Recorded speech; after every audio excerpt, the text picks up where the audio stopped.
Hi.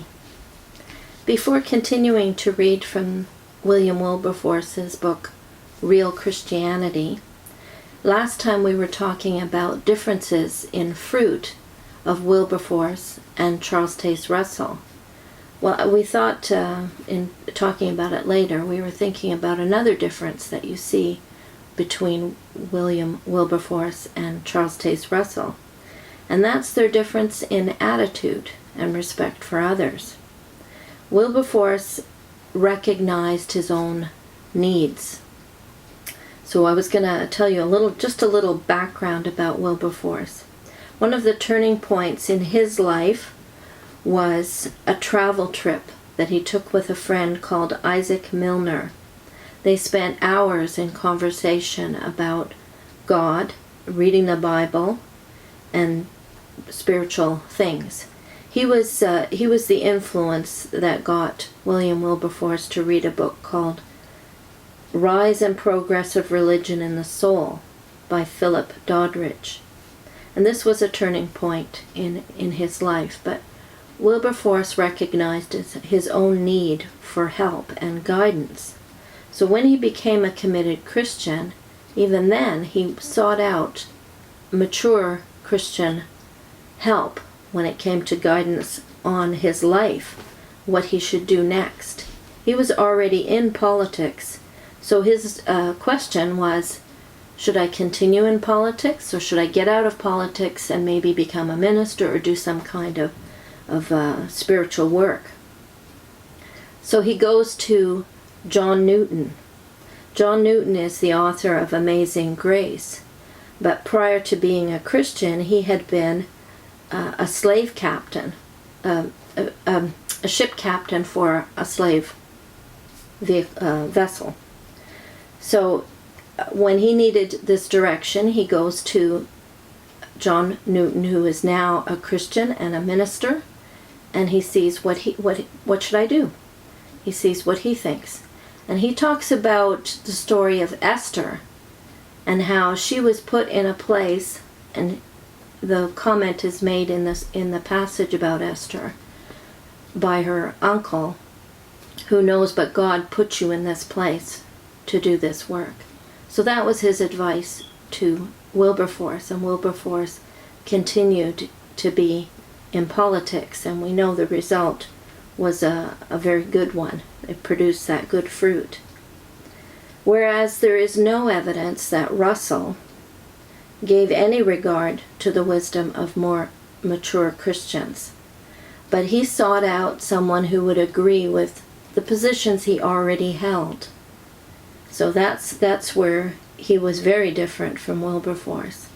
He thought he knew better, and he just looked for someone to agree with him, and then even that ended up being split, and he goes with his own ideas and starts his own religion, really, which ends up being the Jehovah's Witnesses.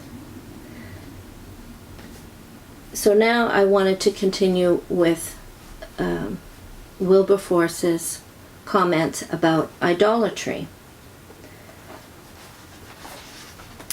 He says, Scripture sees idolatry then as the crime against which God expresses his highest resentment and announces his severest punishment. But let us not deceive ourselves. Idolatry does not consist so much in bowing the knee to idols as it does to expressing internal homage of heart to them.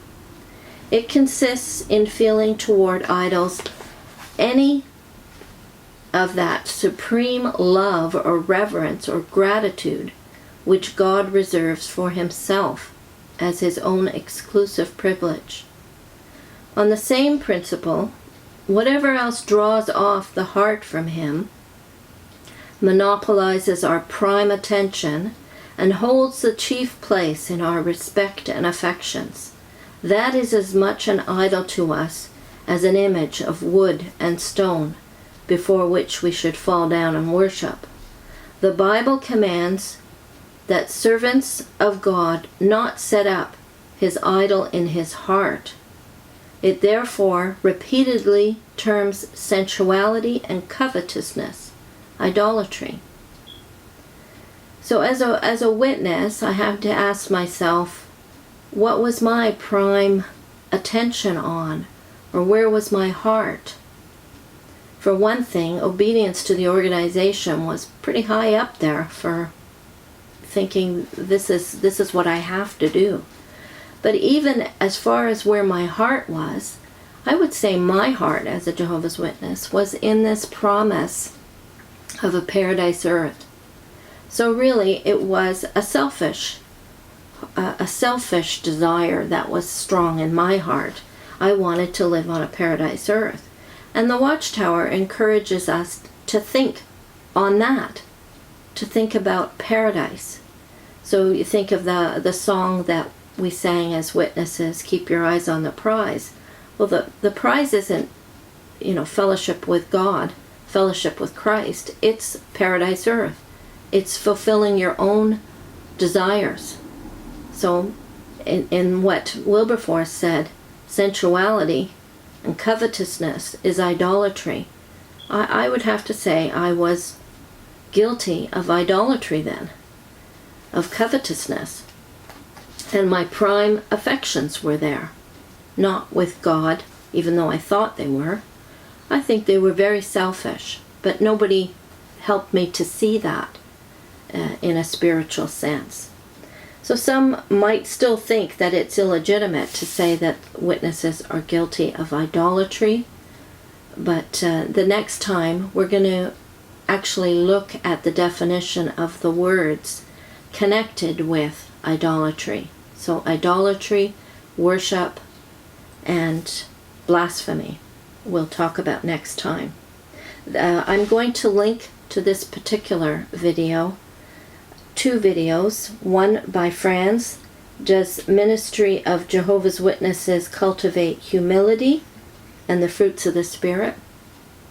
And the second video is one from a video where I was reviewing the Jerry Bridges book called Practice of Godliness. And this one was one of Jehovah's Witnesses learns to tremble at the word. So I'll link those to this video, and next time we'll do some definitions and continue to read some of Wilberforce. Thank you.